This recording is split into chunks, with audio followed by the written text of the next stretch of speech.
What's up everybody? With Christmas just around the corner, I wanted to do a what's in my bag going into 2021 in case you are looking to update your gear or if you're looking to buy camera gear for the first time. I want to start doing more videos like this one where I review the things I like, don't like in my camera gear.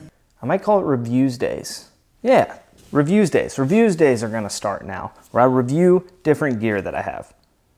Perfect. And full disclosure, if you click on any of those links and purchase something, a cut of it will go toward me, which is super helpful for me. So here's what I'm gonna do. I'm gonna go in order from most important to least important. So at the beginning, it's gonna be strictly camera gear, and toward the end, it'll be accessories that I found are just helpful that I've picked up along the way. So let's jump in, starting with my Sony a7 III. This thing is a beast of a camera. It shoots 4K, 1080 at 120 frames a second, can shoot raw photos, and it's like super lightweight. Of course, if you throw a heavy lens on, that's not the case, but it is an awesome camera. If you've watched any of my videos over the past couple years, this is what I used, whether it was a hiking video or a wedding film, Sony a7 III. And of course, got a couple extra batteries.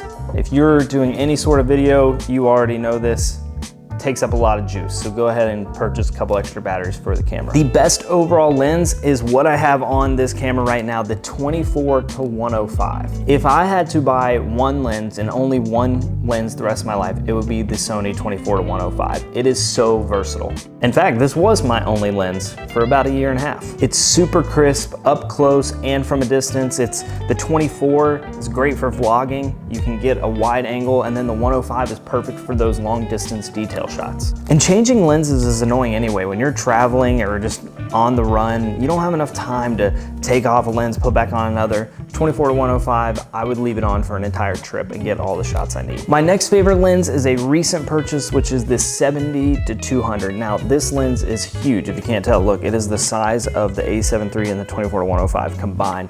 So it will take up a lot of space in your camera bag, but I think it is totally worth it. You can get really long distance shots on this. So if you're hiking and you see animals, or you really want to get a shot of mountains off in the distance, this thing is perfect. It's also really helpful for filming weddings if you need to be at a distance from the crowd and shoot in on them. My other two lenses that I'll talk about quickly are the 16-35, which I'm filming on right now. That is great for landscape pictures, or if you really want a wide angle while you're vlogging, that's a great one. I also love this little 50mm. This is a great portrait lens. It also is my best lens for low light. So if you're shooting in the dark, this will save your tail. Next is my microphone. This is the Rode video mic with a dead cat on it. Yes, you heard correctly. It is a dead cat. So when I'm walking around in public and people are like, oh, I thought you were carrying a small animal, I'm like, you're right, it's my dead cat. The microphone has this little cleat plugged straight into the top of your camera. Plug it in, no batteries needed, which I really love. I pretty much use this anytime I'm traveling. And the dead cat's functionality, it's actually a wind muffler, so you won't get wind noise in your microphone. My second microphone is the Rode Wireless Go, and this little guy is a game changer. So actually, it's on me right now. So one end plugs into your camera, and the other end you can just attach on you anywhere. You can plug in a lav mic if you want, and you can pick up sound at a distance. I think this thing will go for like 20, 30 yards. So you can be standing really far away from your camera, still pick up crisp audio. I use this when I'm traveling. I use it for weddings, use it for interviews. It's pretty much good for anything. The next must-have is the Joby Gorilla Pod. Now, this is one of the first purchases I made. I don't have enough time when I'm traveling to set up a big tripod, nor do I have room to carry it. This little guy can fold up into a suitcase or a carry-on, and it functions like a tripod. You can set it up like this, or you can wrap it around some branches, wrap it around a post. I mean, you can do anything with this. It is the most helpful stand for your camera when you're on the go. All right, so that is my entire setup for my main camera. Moving into my next one is this DJI Mavic Pro. Now there's a lot of other versions of this drone out there, so make sure you look up which one you want and all the specs. But this Mavic is super compact, fits in my hand right there. I can just throw it in the top of my bag. I have 2 extra batteries with it. This thing sucks up a lot of juice as well. Little remote control here, plug your phone into the bottom. I mean, I don't have to tell you how awesome drone shots are. They speak for themselves. I should also mention that I recently got my FAA Part 107 drone license, so I can legally fly this thing now. All right, next is my GoPro Hero 7. Now, I think they're on like the GoPro Hero 9. GoPro is one of the first cameras I ever had because I used to do a lot of like action stuff. These things are perfect for any kind of biking, snowboarding, any water sports, cliff jumping, skydiving, really anything with action, the GoPro is much needed. Here's a little floaty mount that I have.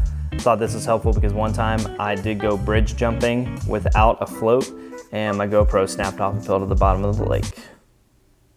Not better about it. And this is like a GoPro Pole. So this thing extends, kind of go selfie mode on it, or if you're snowboarding, skateboarding, hold it out in front of you. GoPro's awesome. I've used it a lot less over the years, probably because I don't do as many cool things, but maybe it'll incentivize me to go out and do fun things again. Right, babe? Right. Safe, but fun. Safe, but fun is what Amanda just said. Hey, babe, you wanna do me a huge favor? My gimbal that's sitting right there. Thank you.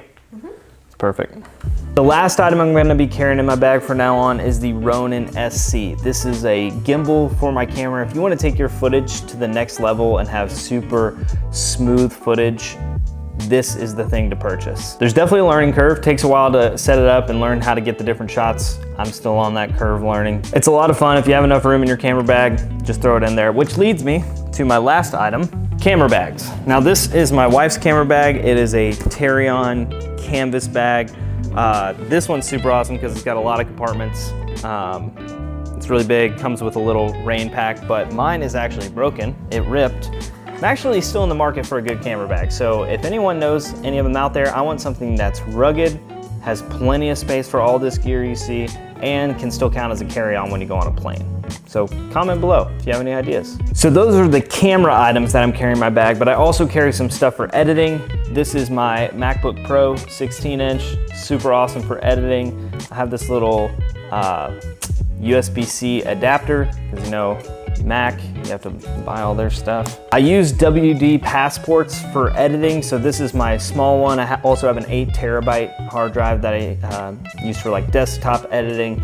This is my portable one, super awesome, highly recommend. I know Lacey's also a good brand, might check that out. And that's pretty much it for my editing gear. I just throw in some headphones, jump on Premiere Pro, and send it. Now for the items that I don't think are absolutely necessary, but if you have room in your camera bag, I think they can be super helpful. So starting with the RAV solar power charger.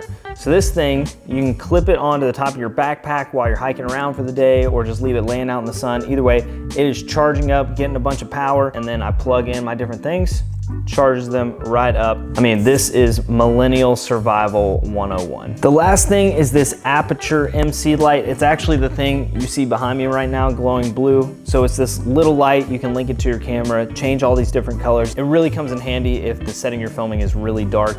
It can also double as a flashlight, so pretty much just carry that around for both of those uses. So that is what's in my camera bag for 2021. If you have any questions, feel free to comment with those below. If you have any suggestions for gear, also comment those below. And if you like the video, like it, and then comment below. Thank you guys for watching. I will see you in the next one.